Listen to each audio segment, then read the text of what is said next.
ഈ 12 പേരെയും യേശു അയക്കുമ്പോൾ അവരോട് ആജ്ഞാപിച്ചതെന്തെന്നാൽ, ജാതികളുടെ അടുക്കൽ പോകാതെയും ശമര്യരുടെ പട്ടണത്തിൽ കടക്കാതെയും ഇസ്രായേൽ ഗൃഹത്തിലെ കാണാതെ പോയ ആടുകളുടെ അടുക്കൽ തന്നെ ചെല്ലുവിൻ.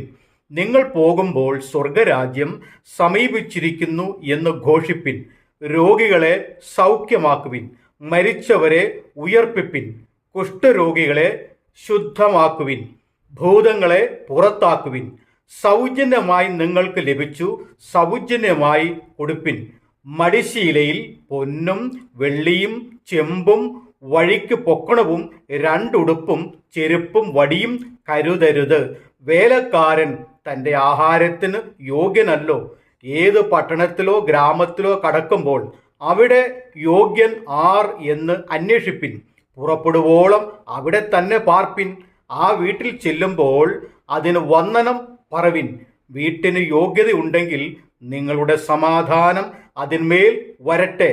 യോഗ്യതയില്ല എന്ന് വരികിൽ സമാധാനം നിങ്ങളിലേക്ക് മടങ്ങിപ്പോരട്ടെ. മത്തായി എഴുതിയ സുവിശേഷം 10-ാം അധ്യായം 5 മുതൽ 13 വരെയുള്ള വാക്യങ്ങൾ.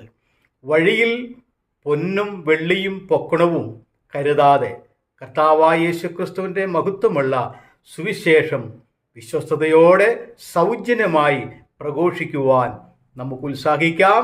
ദൈവം നിങ്ങളെ അനുഗ്രഹിക്കട്ടെ.